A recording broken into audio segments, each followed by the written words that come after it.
wouldn't get a very warm hearing at any other newspaper in the country. I think they felt, or they could feel, that the Guardian would give them at least a fair outing. The day's big royal story is the heir and the spare copy, it seems, as the Guardian got hold of and printed exclusives from Prince Harry's forthcoming memoirs. The book, Spare, which is due to be released by Penguin Random House on Tuesday, is expected to have lots of interest, particularly after today's revelation of an alleged physical attack by Prince William on his brother. Well, joining me now to discuss this is Mark Stevens, a media and publishing lawyer from the Howard Kennedy law firm.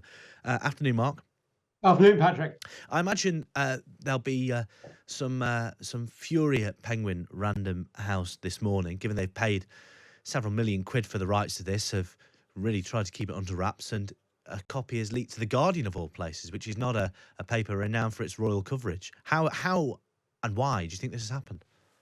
Well, I think, the ordinary course that publishers and authors are desperate to get noticed and send out review copies to all sorts of people. But of course, there are occasions when they don't want to do that. They want to keep everything close to their chest. And one, thinks of Jo Rowling's sale of her Harry Potter Deathly Hallows in 2007. And many of the listeners will have queued up to get that book at midnight when it was released.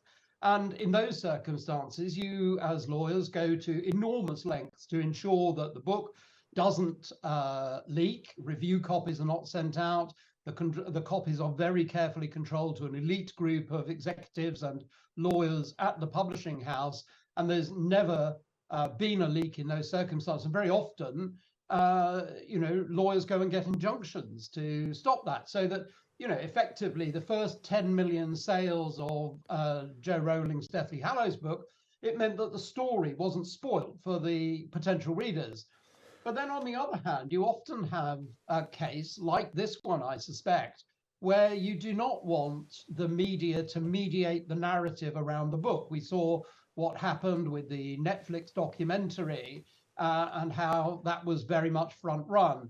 And so essentially, again, we've seen this highly secure last minute printing, last minute distribution, but there have been some sort of trailers. So CBS 60 Minutes have put out a little trailer of their show this weekend, an interview with Harry, and similarly John Bradby's decision at ITN.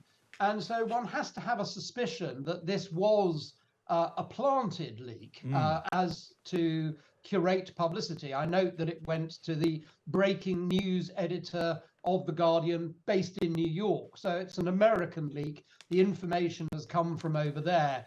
And I suspect... And striking because it's The Guardian, not one of the tabloids that Harry and Meghan so malign, isn't it? There is a very limited number of UK papers they could leak to, given their well-publicised and often, in many cases, legal battles with many others. I think that's right. I mean, they wouldn't get a very warm hearing at any other newspaper in the country. I think they felt, or they could feel, that the Guardian would give them at least a fair outing. And indeed, they've done a very straight story on it, and others have, of course, followed it and picked it up. But I think, people are now in a position where they've heard some of this.